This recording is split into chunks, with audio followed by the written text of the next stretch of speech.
Bismillahirrahmanirrahim. Kafha ya ain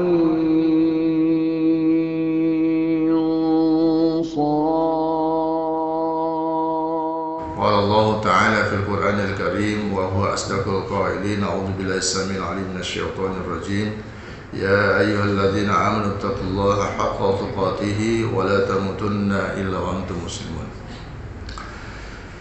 Ikhwafillah, jamaah salat subuh Masjid At-Taubah yang insyaallah sama-sama dimuliakan Allah Subhanahu wa taala. Alhamdulillah, pada kesempatan pagi hari ini kita kembali dipertemukan oleh Allah Subhanahu wa taala dalam satu majelis yang insyaallah majelis ini merupakan majelis yang penuh dengan keberkahan dan ridho dari Allah Subhanahu wa taala.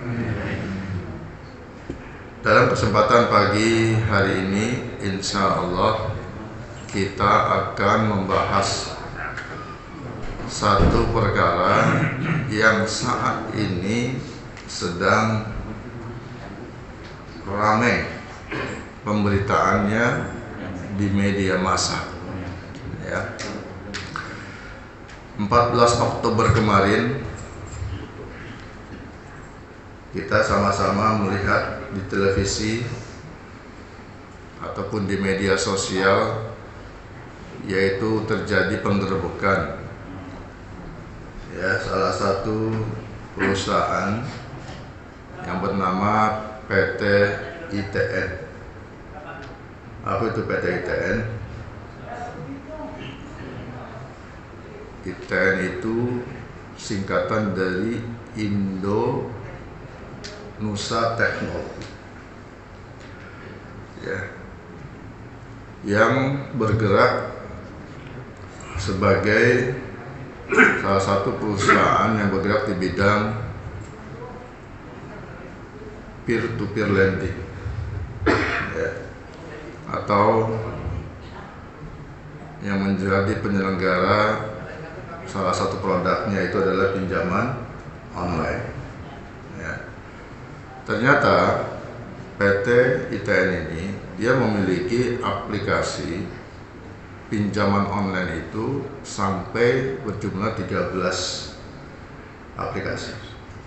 Nah, satu perusahaan punya aplikasi 13.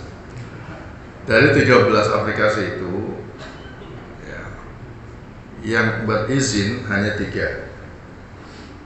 10-nya ilegal.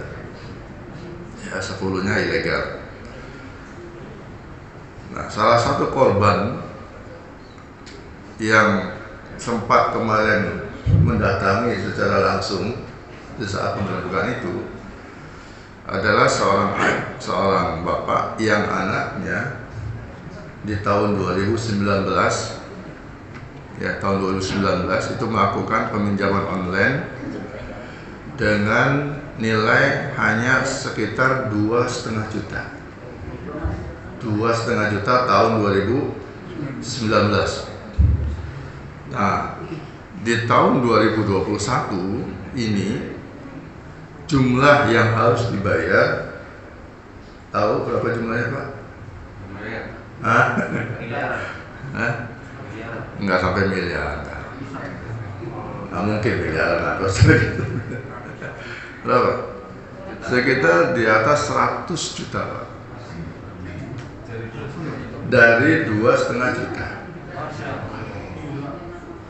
2019 2,5 juta. Di tahun 2021 sudah jadi 104 juta, lebih tepatnya seperti itu. Gimana tuh kira-kira? Stres kayak gimana? Stres ya? Kalau cuma stres aja mending, Pak. Ada yang sampai bunuh diri, ada yang sampai gantung diri ya. Ini dia diantara korban-korban pinjol ya. Ini saya tampilkan di sini. Nah, jadi yang pertama ada seorang guru TK di Malang, Jawa Timur ya.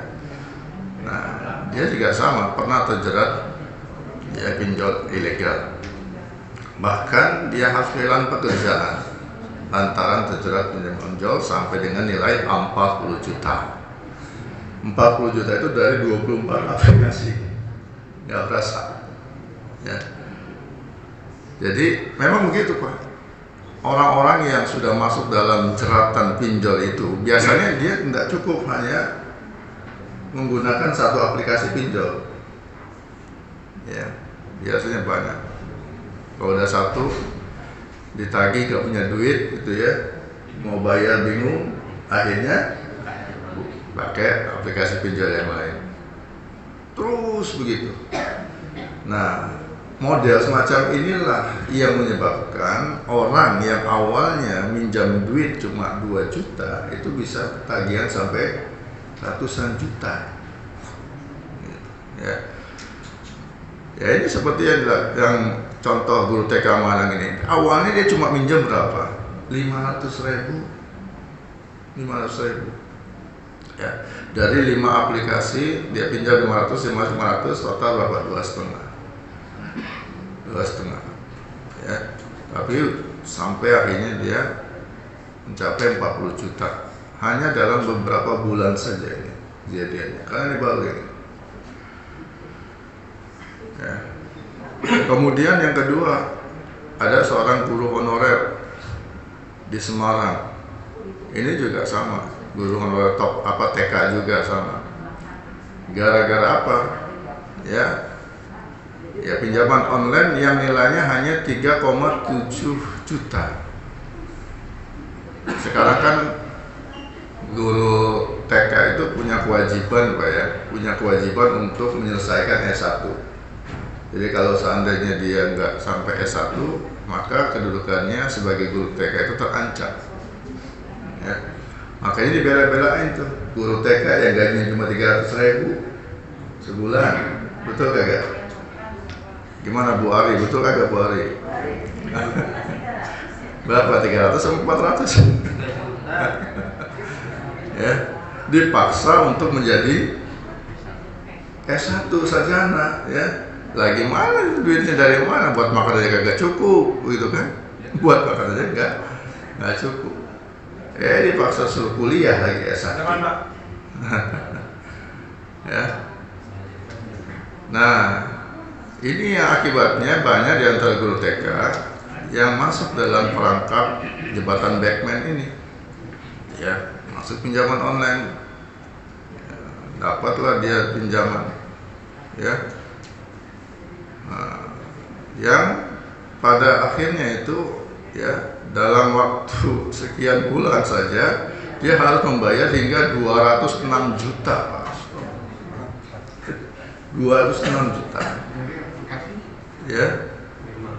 Tuh dari 5 berapa tuh ya, dari pinjaman 3,7 juta. Sebenarnya dipinjamnya 5 juta, tapi dia cuma 5 berapa? 3,7 juta. Dia menggunakan aplikasi itu sampai 24 aplikasi. Ngeri Pak ya. Kemudian ada lagi ini. Nah, ini seorang PNS, ini lebih tragis lagi Pak ya. PNS di Boyolali lebih tragis ya, sampai 75 juta ya. Itu meminjam 900.000, cuma 900.000 ya. 27 aplikasi pinjol yang berbeda. Cuma kejadiannya belum lama kan berarti ya, Juni 2021, berarti berapa bulan berarti? 4 bulan. Juni, ya baru 4 bulan Pak. Dari 900.000 sampai 75 juta. Nah, oke. Ketiga. Lalu yang keempat ini kejadian yang sangat tragis, mudah-mudahan tidak terjadi pada diri kita dan keluarga kita. Yaitu ada seorang pegawai honorer ya, yang namanya pegawai honorer gajinya horor ya kan. Masuklah dia dalam perangkat pinjol ini juga. Sampai dia itu gantung diri, Pak. Ya, gantung diri. 20 Agustus 2021 gantung diri gara-gara pinjol. Ya. Ya, kemudian ketika itu ditemukan wasiat yang berisi apa? Nah, permintaan maaf kepada orang tuanya karena dirinya terjerat utang. Ya. Dan dia berpesan agar sepeda motornya dijual untuk melunasi utang-utang pinjolnya dia. Allah, nggak cukup ya Pak. Motor cuma 5 juta Pak. Kemudian yang kelima, ada lagi nih. Ini pegawai bank. Ini geblek ini. Ya. Ya. Pegawai bank kena pinjol, ini geblek. Hah? Iya. Ya. Pegawai bank di Bojonegoro terjerat utang pinjol, ya, nekat menghabisi nyawanya dengan cara gantung diri pada tanggal 23 Agustus. Berarti di bulan Agustus itu udah 2 orang itu, dari tanggal 20 sampai 23, 2 orang terkait gantung diri gara-gara pinjol. Ya. Nah, jadi ini semua, ya, ini semua sebagai peringatan, Pak. Ya, ini semua sebagai peringatan buat siapa? Buat orang-orang yang selama ini ngeyel, dikasih tahu sama Allah, ya jangan deketin riba, ya, jangan kamu melakukan praktek riba. Ini nih akibatnya.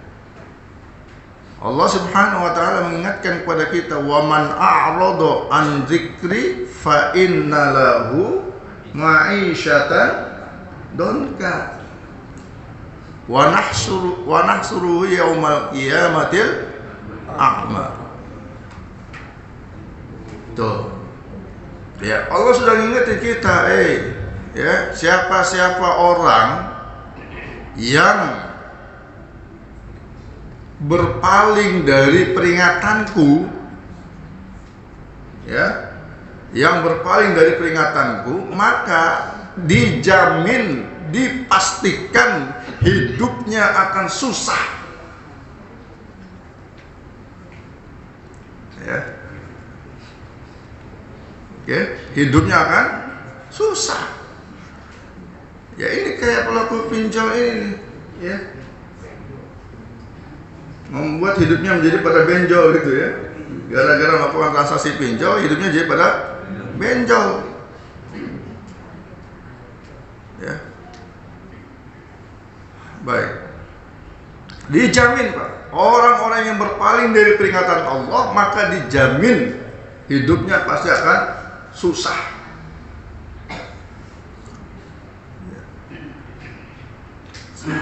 Baik. Saya akan tunjukkan kepada Bapak sekalian, ini bahaya kita menggunakan pinjol, Pak, agar kita jangan terjebak ini. Yang pertama, pinjol ini, Pak, bunganya yang sangat tinggi.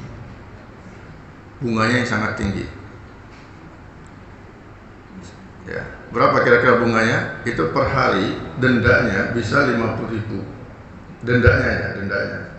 Kalau bunganya rata-rata antara satu aplikasi dengan aplikasi yang memang berbeda. Rata-rata itu sekitar 1 hari 0,5%. Minimal itu 0,5%. Bayangkan kalau 1 hari 0,5%, sebulan berapa? 15%. Sebulan 15%. 12 bulan berapa persen? Dikalikan aja lah tuh. Hampir 100 kan. Itu yang paling ringan.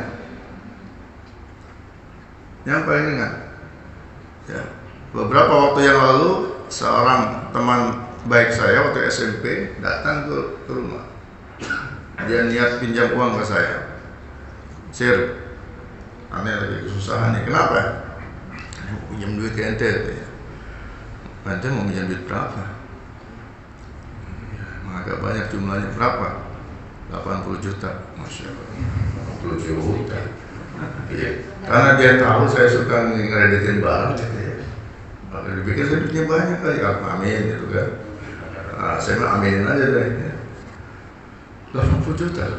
Saya nggak mau langsung ini kan, saya tanya langsung, loh memang ente kenapa kok bisa sampai punya utang 80 juta?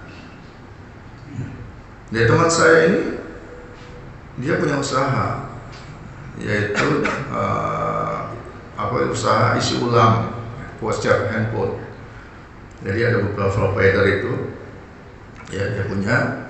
Nah, jadi ada yang menawarkan ya pinjaman online dalam bentuk permodalan.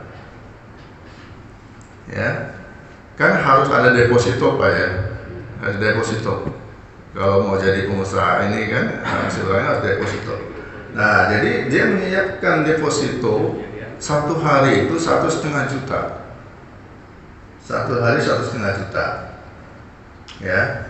Nah, dari 1,5 juta itu kewajibannya kecil Pak. Sehari cuma bayar 15.000. 1,5 juta sehari 15.000. Kalau dalam otak bisnis kita, ya kalau kita dikasih duit 1,5 juta sehari, dia cuma punya kewajiban bayar 15.000. Kira-kira sanggup nggak udah untuk mendapatkan keuntungan lebih dari 15.000? Nih saya tanya udah nih pelaku pasar ya. Sanggup? Pak Ustadz Khair, sanggup nggak? Sanggup, 1,5 juta, cuma kewajiban 15.000 sehari, itu sanggup. Ya, dari 1,5 juta mungkin bisa dapat 50.000, 60.000, bahkan 100.000 bisa dapat itu. Ya, dapat 100.000. Kan logika sederhana ya, kecil 15.000 itu dari 1,5 juta. Tapi coba Bapak pernah, kalau Bapak hitung berapa persentasenya itu? Berapa? 1% per hari sama aja bunganya berapa? 1%. 1% kayak 30 hari. Sebulan 30%. Kali 12 bulan berapa? 30% kali 12 bulan berapa? 360%. Setahun 360%. Ya, gimana nggak stres Pak? Ya, hampir setiap bulan mereka berpikir gimana caranya, nggak berasa Pak. Ya, bunganya sangat tinggi sekali. Yang kedua, bahaya menggunakan pinjol itu resiko kontaknya bocor. Ya, nomor telepon kita itu beresiko bocor, sehingga kita nelfon itu bisa disadap, bisa kesadap. Ya, resiko bocor. WA kita, ya, semuanya bisa kesadap sama mereka. Kenapa? Karena mereka juga punya potensi bisa mengakses SMS yang ada di handphone kita. Ini resikonya, bayangkan. Jadi udah kagak ada privacy lagi Pak. Ya, kalau ada di antara kita yang sudah masuk dalam perangkap ini, tidak ada privacy lagi. Lalu yang keempat yaitu ancaman teror. Ya, teror kagak berhenti-berhenti Pak. Ya, nggak berhenti-berhenti nih teror ini. Kalau kita udah kagak bayar, udah dah. Bahkan yang diteror itu bukan cuma kita yang ngutang. Orang-orang terdekat yang ada di dalam handphone kita itu disebarkan semua, diancam semua. Diancam. Nah, bahkan mereka bermain kotor juga, Pak. Yaitu dengan cara apa?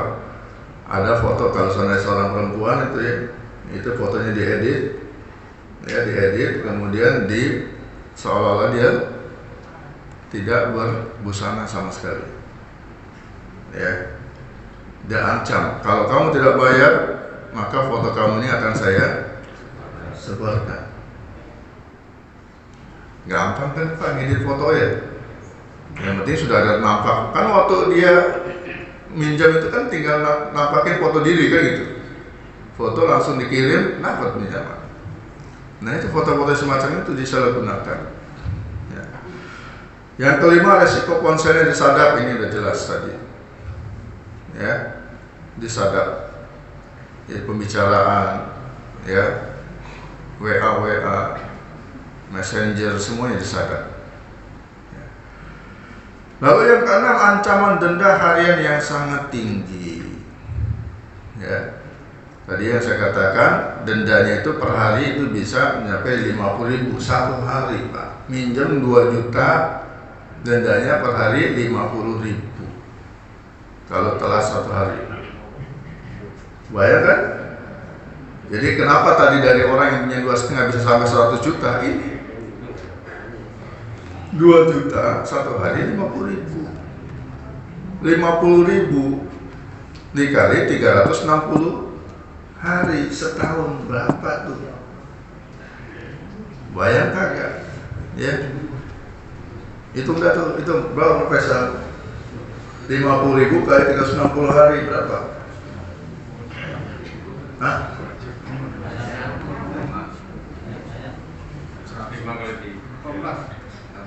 150? 18 juta dari satu aplikasi. Ya kan? Kali berapa aplikasi gitu? Udah ada banyak dah ya. Nggak usah mikirin apa ya. Yang kemudian yang berikutnya apa? Penipuan di balik layanan cepat. Ya, awas ya. Jadi jangan kita tertipu. Ya, hanya dengan berapa menit kita itu prosesnya. Kalau yang mereka yang sudah kelihatan lancar, Pak, itu hanya hitungan 5 menit langsung ditransfer. Ya, ini kita udah pernah minjem nih, dipinjol. Ya, kemudian lancar kita bayarnya. Kalau kita mengajukan lagi di aplikasi yang sama, itu hanya dalam waktu kurang dari 5 menit sudah langsung masuk ke rekening kita. Ya, nggak taunya semuanya ini apa? Jebakan Batman. Dan yang ke-8 yaitu kehilangan privacy. Ya, udah pasti itu. Ya, udah nggak bisa ngapa-ngapain lagi udah kalau begini.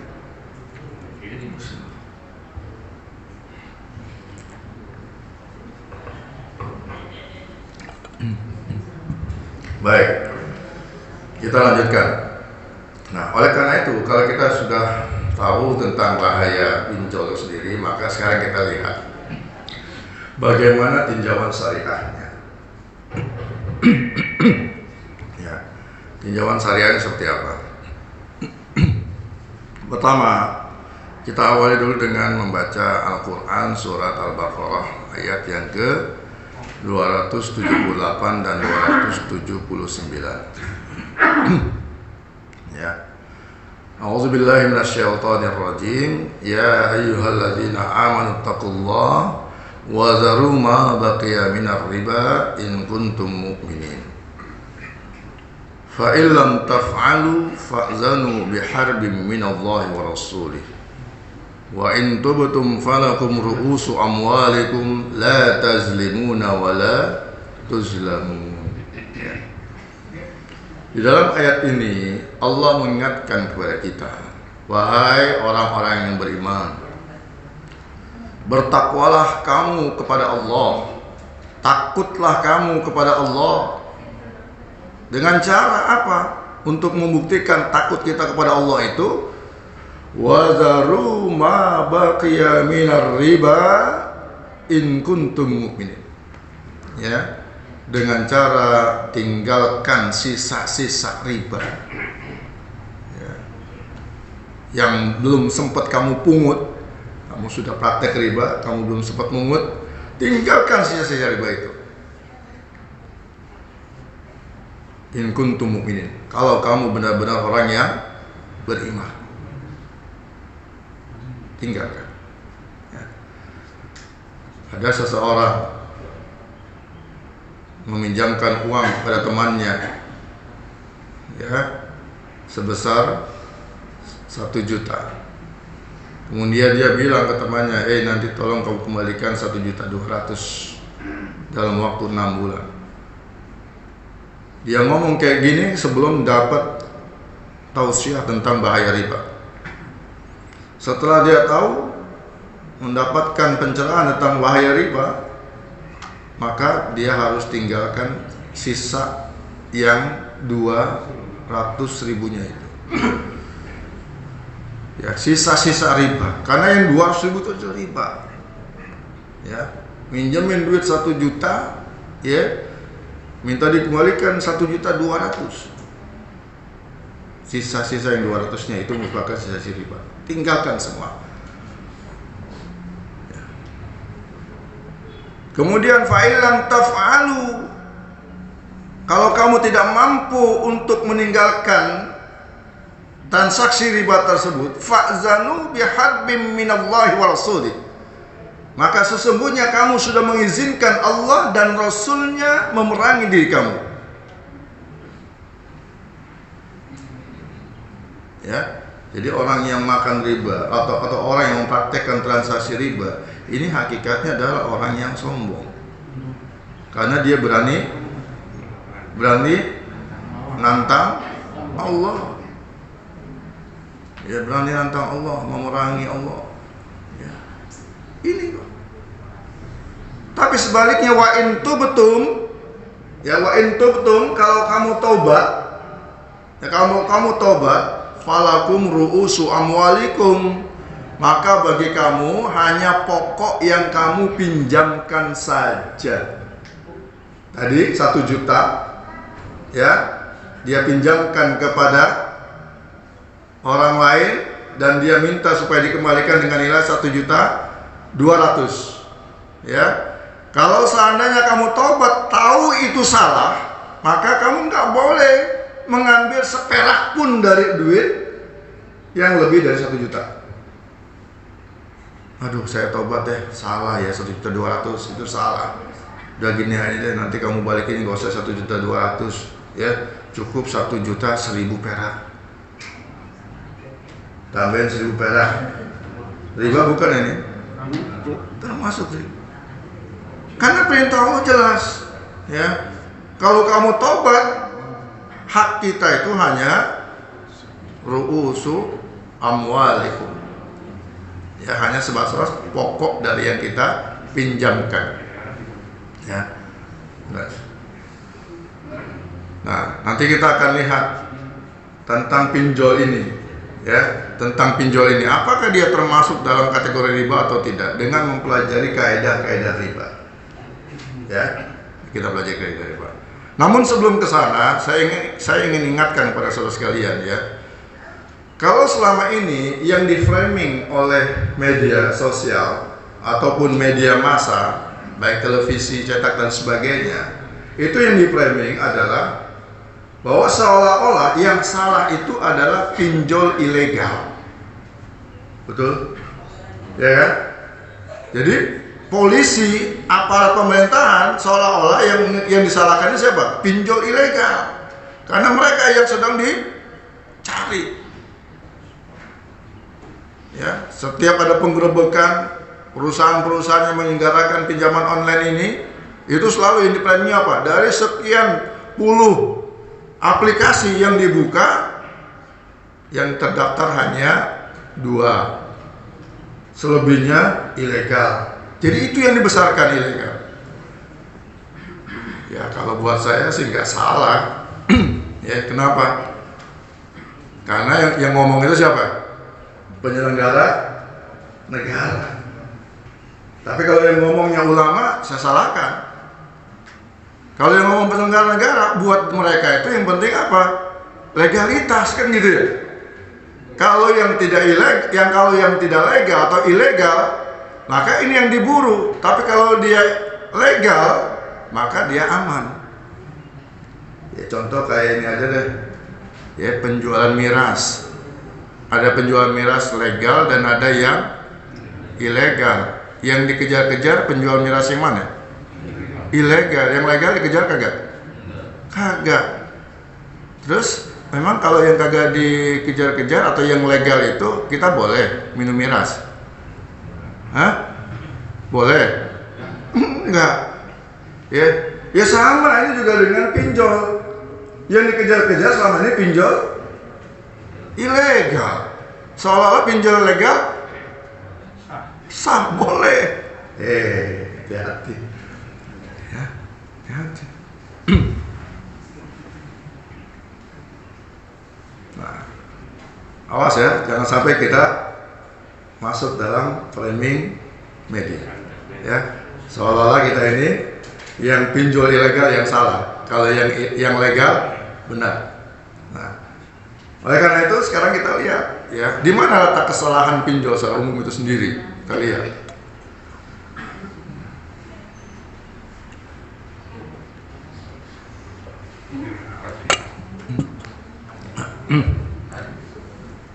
Ya, yang pertama,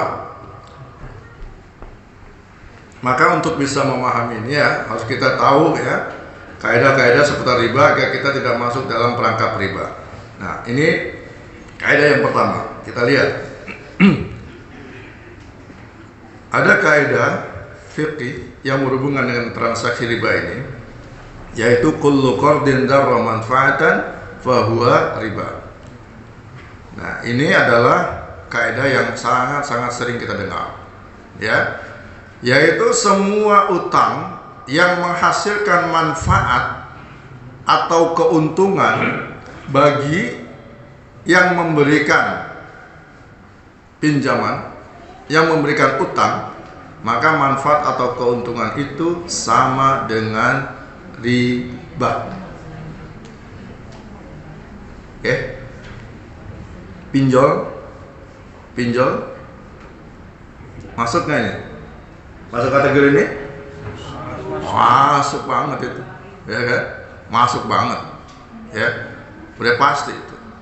Karena dia meminjamkan uang dengan harapan apa? Dapat kelebihan, dapat untung, bahkan untungnya yang nggak tanggung-tanggung gitu loh, ya, sampai 30% per bulan, nggak tanggung-tanggung, 30% per bulan, ya. Nah, pernyataan semacam ini, ya, ini diriwayatkan dari Ali bin Abi Thalib secara marfu dari Nabi Sallallahu Alaihi Wasallam. Ya. Nah, Ibnu Qudamah juga mengatakan bahwasannya kullu qardin sartan bihi ayyazidahu fa huwa haramun bi ghairi khilaf. Ya.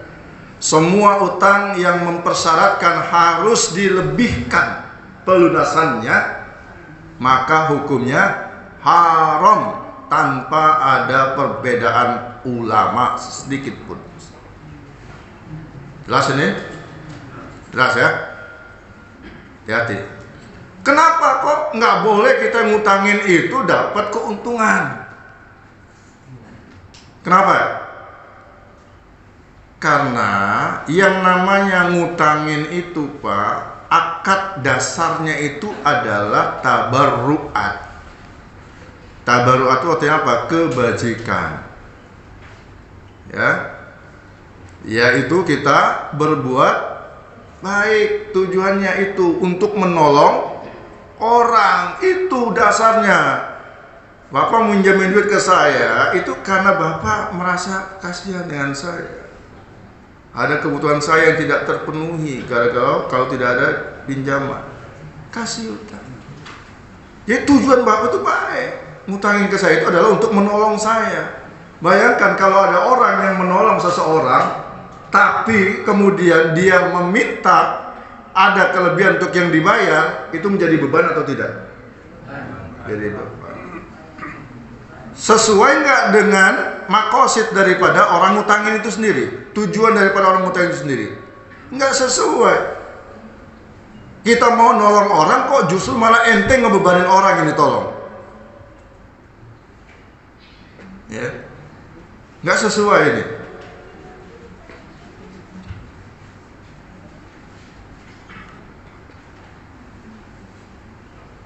Justru malah ketika kita mau ngutang ini tuh, kita harus siap untuk apa? Rugi. Harus siap untuk berkorban. Itu Pak. Prinsip kita nolong orang ya seperti itu. Kalau Bapak nggak mau rugi, nggak mau tekor dan menolong orang, ya jangan menolong orang. Betul kagak? Lah iya. Capek-capek ya enggak? Ya, kita nolong orang tapi tujuannya adalah untuk nyari untung, ya nggak akan dapat itu. Ya. Nah, dari kaidah ini Pak, di antara penerapan kaidahnya yang pertama, ini misalkan ya, ini penerapannya, bunga bank atas pengajuan kredit. Dipinjol, Bapak ngajukan kredit kan? Ngajukan kredit, minjem duit, ya. Ada bunga di situ. Maka ya, ketentuan harus membayar bunga ini ya sekian persen per bulannya statusnya sama dengan riba. Ya, ini sepakat, seluruh ulama sepakat. Ya. Bunga itu adalah manfaat yang didapatkan pihak bank karena dia telah memberikan dana utangan kepada nasabah. Ya. Ya memang kalau kita lihat sejarahnya ya tentang bunga bank di buku-buku klasik itu tidak kita temukan Pak. Ya, kenapa? Karena memang pada saat itu belum ada praktek perbankan. Jadi kalau kita mau tahu bagaimana bunga bank itu statusnya halal atau haram, kita lihat pendapat para ulama kontemporer ya. Yang memang mereka semua sepakat, ulama kontemporer semua sepakat bahwa bunga bank itu adalah haram. Ya. Awas. Bahkan ini diperkuat dengan Muktamar Majma' Al-Buhut Al-Islamiyah di Kairo tahun 1965 hingga muktamar tertinggi di Mekah yang dihadiri oleh lebih dari 300 ulama besar ya, menetapkan bahwa semua bunga bank itu haram. Dah, nggak ada cerita lagi, ya, nggak ada cerita lagi di antara kita itu yang mengatakan bunga bank itu halal, ya. Meskipun memang ada kelompok yang menghalalkan bunga bank itu, ya, alasan mereka apa? Di antaranya alasan mereka bunga bank itu halal, kenapa? Karena bunga bank itu diambil dari siapa? Dari orang-orang yang kaya, ya, bukan dari orang-orang yang miskin katanya. Kalau bunga bank itu diambil dari orang miskin, baru dia haram, ya. Orang yang minjem duit di bank itu katanya itu rata-rata pengusaha, ya. Orang yang miskin ada nggak bisa minjem duit di bank? Orang miskin nggak gitu, ya. Yang nggak punya usaha, Bapak nggak punya apa-apa nih, ya nggak punya apa-apa, nggak punya jaminan, nggak punya apa-apa gitu loh. Mau minjem duit, tiba-tiba ujuk-ujuk datang ke bank, bang, saya minjem duit dong bang, 10 juta, dapat kagak kira-kira? Kagak. Yang pergi ke bank ya orang-orang yang kaya, katanya, yang punya sertifikat paling nggak kan gitu, ya, BPKB ya nggak? Itu yang datang ke bank itu, maka dia datang ke bank, kemudian dia minjem duit, dikasih duit. Sama bank dikasih karena sudah ada ininya, jaminannya gitu loh. Ya. Nah, dikenakanlah bunga.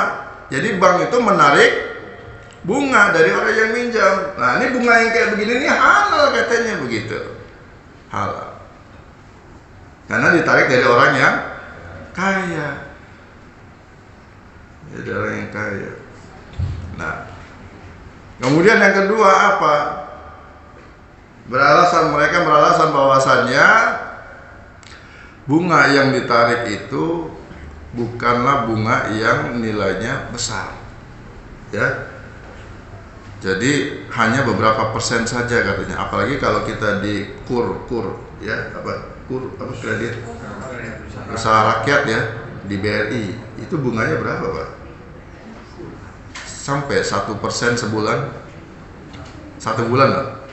Sampai nggak? 0,8%, 1 bulan 0,8. Kalau mau pinjol tadi 30% jauh banget kan ya. Wah, ini mah berarti sohe itu kur BRI katanya kan, halal katanya kan, karena cuma 0,8 sebulan. Ya. Kalau pinjol 30%, maka yang kayak gitu katanya halal katanya. Entah kita lihat kaidah yang lain. Dia menyalahi kaidah yang mana gitu.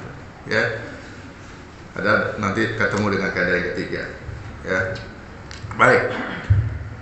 Nah, ini ya. Nah, ini aplikasi yang lain atau penerapan yang lain, kita lihat memanfaatkan bunga untuk menutup biaya administrasi bank. Ya, kita nyimpen duit di bank nih. Ya. Kita nyimpen duit di bank. Terus kemudian apa? Ya. Kita dapat bunga. Ya, kita bilang bunga ini haram nih.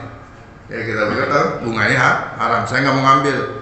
Ya, tapi biar aja bunganya ini saya pakai buat nutup biaya administrasi bank. Ya. Bapak punya simpanan di bank misalkan 100 juta. Ya, ada biaya administrasi berapa ya? Sebulan berapa Pak? Apakah dia sebulan? 5.000, 12.000. Oke, 12.000 lah, enggak beda. 10.000 lah rata-rata, 10.000. Terus ada pajaknya kagak? Ada. Ya kan? Dari pajak berapa pajaknya? Dilihat dari bunganya berapa kan itu ya. Nah, bunganya berapa? Nah, dia bilang, ya, udahlah bunganya itu untuk membayar biaya administrasi dan pajaknya. Saya nggak ngambil bunganya. Anggap dari 100 juta bunganya misalkan 1 juta. Ya. Saya nggak sampai Pak. 100 juta. 60 juta itu cuma 1.900 atau berapa? Oh, dikit banget Pak. Iya. Ya Allah deh. Iya, ya. Pengalaman. Nabung segitu. Anggap oh ya dah. Anggap aja lah ya 100 juta dapat sebulan ya. 500.000 aja dah ya, 500.000 ya. Dipakai buat administrasi 20.000 misalnya. Ya, menggunakan yang 20.000 itu berarti sama dengan riba. 480.000-nya kita buang, kita biarin aja di situ, enggak kita ambil. Tapi kita hanya mengambil yang 20.000 untuk bayar bunga dan administrasi pajaknya. Ya. Membayar apa? Pajak dan administrasinya misalnya. Nggak boleh itu. Ya. Nggak boleh. Ya. Berarti apa? Harusnya kalau yang nama biaya administrasi itu haknya bank. Haknya bank yang dibebankan kepada kita. Dan kita kalau kita mau bayar itu beban administrasi maka gunakan duit kita. Kalau kita menggunakan bunga bank berarti sama saja kita memanfaatkan bunga. Gitu. Ya. Haram hukumnya. Nah, kemudian ya. Nah, ini pajak dan biaya administrasi ya. Ini menjadi beban nasabah. Jadi kalau kita ambil sama aja kita memanfaatkan riba. Ya. Baik. Nah, kemudian yang berikutnya, aplikasi berikutnya adalah pemanfaatan barang gadai. Ya, pemanfaatan barang gadai. Jadi, ketika seseorang meminjamkan uang, kemudian dia menarik barang yang dijaminkan, lalu barang itu dimanfaatkan, digunakan, ya, maka manfaat atau ya kegunaan yang kita pakai itu sama dengan riba. Ya, Bapak minjam duit ke saya, ya, 5 juta. Terus Bapak bilang, Pak Ustadz, ini tolong sebagai jaminan motor saya taruh di rumah Pak Ustadz. Ya. Nah, kalau motor ditaruh di rumah saya, kemudian saya memanfaatkan motor itu, menggunakan motor itu untuk pergi ke pasar, nganterin istri belanja, untuk pergi nganterin anak sekolah, ya, maka pemanfaatannya itu sama dengan riba, ya, barang jaminan, memanfaatkan barang jaminan, ya. Kenapa? Karena manfaat itu timbul setelah kita memberikan pinjaman, ya. Waktu belum memberikan pinjaman nggak ada tuh motor di tempat kita, ya. Gara-gara kita minjemin kita dapat untung, dapat manfaat, ya. kena riba ini yang kayak begini. Ya, jelas ya. Jadi barang gadai itu diserahkan sebagai jaminan, nggak boleh. Kemudian yang berikutnya adalah fasilitas gratis karena utang. Ya, ini biasanya orang sering kali ya berbuat baik kepada kita, ya gara-gara apa? Gara-gara kita ngutangin Pak. Gara-gara kita ngutangin, orang baik sama kita, ya ngasih apa-apalah ya, ngasih apa-apa kepada kita, ya. Termasuk di sini Pak, katanya apabila kamu menghutangi orang lain, kemudian orang yang diutangi memberikan fasilitas, membawakan jerami gandum, yang selama ini dia nggak pernah lakukan itu. Ya, waktu belum dikasih utangan nggak pernah dia bawain jerami buat binatang ternak kita, nggak pernah dia bawain makanan buat binatang ternak kita, nggak pernah. Bila dikasih utangan dia ujuk-ujuk mau, ya baik-baik gitu, ya. Padahal dia belum selesai membayar utangnya belum lunas, ya. Nah, ini yang berikutnya, hadiah sebelum utang lunas. Ini sering kita dapatkan, ya. Sebelum kita kasih utangan dia kagak pernah ngasih hadiah. Tapi ketika dia ngasih kita kasih utang, dia sering kali ngasih hadiah kepada kita. Nah, bagaimana kita menghadapi semacam ini? Ya, maka para sahabat memfatwakan ada dua pilihan, yaitu yang pertama, rudda ilaihi hadiah, ya, rudda itu tolak, ya, hadiahnya itu tolak, itu yang pertama solusinya. Yang kedua adalah au ihsabaha atau hitung, ya, sebagai bagian dari pelunasan. Nah, hal ini sesuai dengan hadis dari Ibnu Umar, ya. Suatu ketika Ibnu Umar ditanya, wahai Ibnu Umar, saya mengutangi seseorang yang sebelumnya saya nggak kenal, ya, artinya belum ada interaksi muamalah sebelumnya, tiba-tiba dia ngutang sama dia, ya, ngutang lalu diberikan. Nah, ketika diberikan utangan, orang itu, ya, sering memberi hadiah katanya, ya, sering memberi hadiah kepada aku. Apa yang harus aku lakukan? Maka jawab Ibnu Umar apa? Rudda ilaihi hadiyah, ya, tolak itu, au ihsabahalahu, atau hitung sebagai pelunasan, ya. Tetangga kita utangin, ya, Pak Yatiman, ya, ngutang ke saya. Saya yang ngutang ke Pak Yatiman, maaf. Saya ngutang ke Pak Yatiman, ya. Saya minjam duit Pak Yatiman 10 juta. Ada nggak? Ada, tenang aja Pak Ustadz, ya kan? Ada, ya kan? Ada.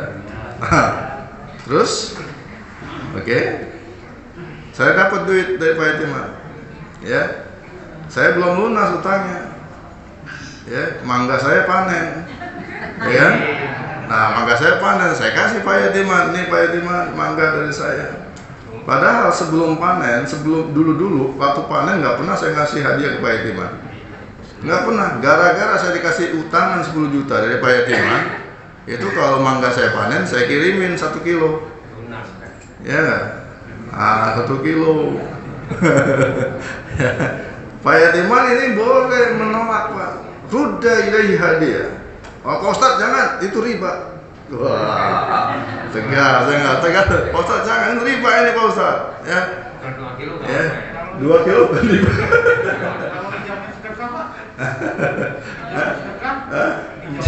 Jawab sedekah gimana? Dia sedekah gimana?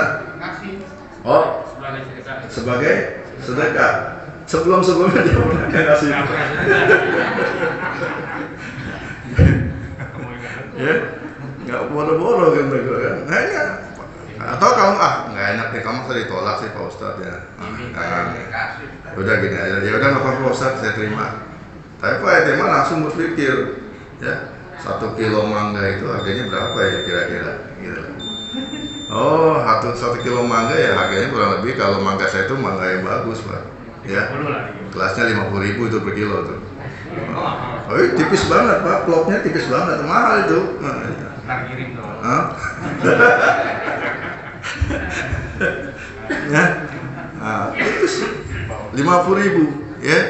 Kalau 1 kilo berarti 50.000. Kalau saya ngasih 10 kilo berarti 500.000. Utang saya 10 juta. Ya, nanti waktu saya bayar Pak Yatiman jangan terima kalau saya bayar 10 juta, jangan Pak Ustaz. Ya. Pak Ustaz nggak usah bayar 10 juta, ya cukup 9 juta 500. Oh gitu lah, memang kenapa? Ya udah pokoknya. Ya kemarin kan Pak Ustaz. Oh iya, oh gitu, ya udah 9,5 ya, ya udah kalau gitu nggak apa-apa. Ini saya kasih tetap 10 juta. Saya kasih tetap 10 juta. Yang 500 ribunya sebagai hadiah saya. Boleh kayak gitu? Boleh. Kenapa? Karena hadiahnya diberikan setelah utangnya lunas. Ya.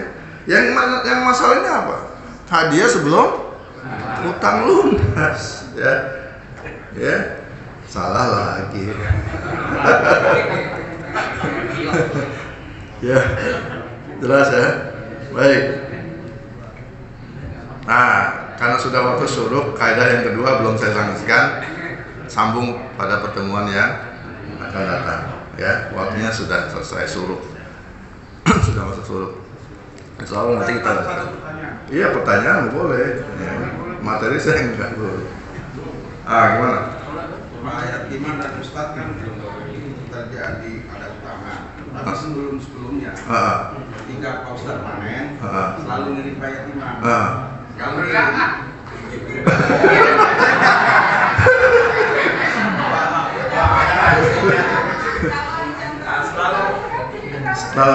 selalu kasih. Tiba-tiba Pak Ustadz kan ngutang ya, ngutang. Tapi apa namanya? Kebiasaan itu selalu tetap dilakukan. Oke, baik. Idza aqrada ahadukum qardon fa ahdalahu aw hamalahu 'ala dabbah fala yarkabha wala yaqbalhu illa ayyakuna zara bainahu wa bainahu qabla dzalik. Itu dalilnya. Ya. Kalau ada di antara kalian, idza aqrada ahadukum qardon fa ahdalahu, kalau ada di antara kalian yang melakukan yang memberikan pinjaman ya kepada seseorang, fa ahdalahu, kemudian dia memberikan hadiah kepadanya, au hamalahu 'ala dabbah, atau dia ngajak naik di atas kendaraannya, memberikan tumpangan, ya. Apa kata Rasul? Fala yarkabha, jangan naik di atas kendaraannya. Jangan naik di atas kendaraannya, numpang aja kagak boleh. Wala yaqbalhu, dan jangan dia terima hadiahnya. Illa kecuali illa ayyakuna dzara bainahu wa bainahu qabla dzalik. Kecuali kalau memang tumpangan itu, hadiah itu udah biasa dilakukan sebelum dia mendapatkan pinjaman. Jadi boleh kagak? Boleh, jelas ya? Ambil 1 kilo. Baik, ada lagi Pak, silakan. Ya, kenapa Pak Tarman? Ya. Tadi kan Ustaz bilang masalah motor. Ya. Terus itu motornya dipakai itu termasuknya ya, manfaatin haram. Betul. Tapi kalau orang petani gimana? Kenapa? Gade sawah. Ya. Bisa lunasin sawah itu digarap terus gimana? Ya, itu manfaat bukan Pak? Keuntungan bukan? Keuntungan. Masa masuk ke dalam kaidah tadi? Masuk nggak? Termasuk nggak? Manfaat itu masuk nggak termasuk riba bukan? Ya udah,